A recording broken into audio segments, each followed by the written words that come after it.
details coming from a police report from Albuquerque revealing more about the deadly shooting involving a New Mexico State basketball player and a UNM student. Good evening, I'm Carla Draxler, and thank you so much for joining us. Now, we're also finding out that New Mexico State will hire an external third-party investigator to review these events. NMSU's Chancellor Dan Arvizu saying in a statement, in part, quote, "We will be incredibly transparent during this process. We owe that to our community and to everyone associated with our university." Who the exact investigator is will be announced at a later date.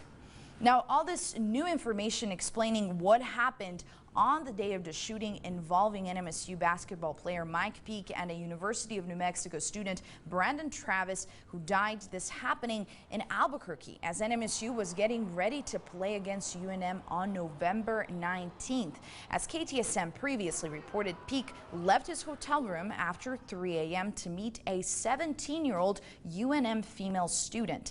The girl allegedly worked with the 3 other UNM students, including Travis, to ambush Peake in retaliation for a fight during the October 15th UNM-NMSU football game in Las Cruces. Now, 2 UNM students have been arrested for their roles the night of the shooting. No one from NMSU has as of this afternoon.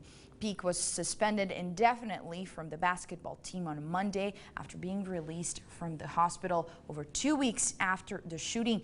Peake is still enrolled at the school. Now, our sports director, Colin Deaver, has closely been following the story and reviewed this police report that we obtained. He joins us live in studio. Now, Colin, now that we have this police report detailing the involvement of 3 NMSU players in the hours after the shooting, what are we finding out?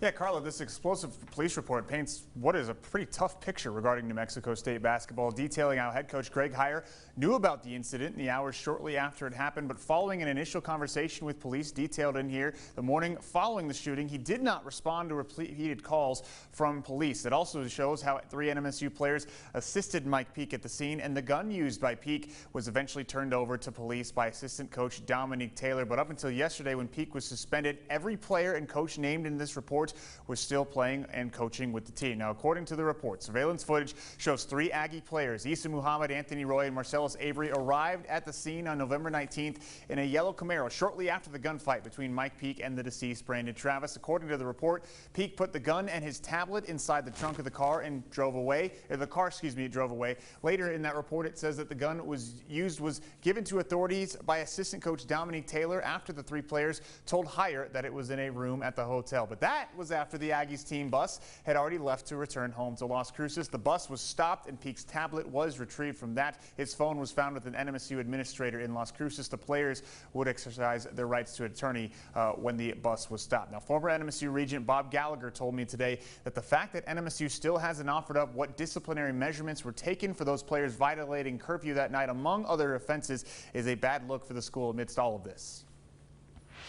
We're now, I think, 2 weeks past the incident, and it's not a good look right now that some of this information is just starting to come out or have been withheld. The initial report about all this came out in the middle of NMSU's game versus Simon Fraser last night. Greg Heiar did not respond to questions regarding the investigation last night. Neither did Athletic Director Mario Mocha. But you'll remember last week that Heiar said he takes full responsibility for what happened and apologized for it, but he didn't say how he would be taking responsibility. New Mexico State Police would not comment on this open investigation or say if any more charges for anyone could be coming, but don't be surprised if there's more revelations in this case soon, Carla. All right, Colin, and New Mexico State said that there were disciplinary measures taken against other players along with Mike Peake, who broke that curfew that night, but they would not specify what those measures were. Now, we know what the involvement of the 3 players was. Are there any who will not be playing in California tomorrow? That's right, Carlos. So KTSM has learned that one of the players named in this report, Anthony Roy, is not with the team on that trip for what the school is referring to as personal reasons. Coach Taylor Taylor, Issa Muhammad, and Marcellus Avery are all on the trip, as is head coach Greg Heier. And two players that we had previously not known about, Xavier Pinson and Deuce Benjamin. Now, according to the report, Pinson and Benjamin were seen by Taylor arriving back to the hotel with Peak after curfew that night, but before the shooting. That happened around 1 a.m., but NMSU says those two players are on the trip. They were not involved in this incident at all. None of the players mentioned above have missed any games since the incident, other than Benjamin, who is redshirting this year and not playing anyways. Carla. All right, our Colin Deaver been closely following this story. Colin, thank you so much.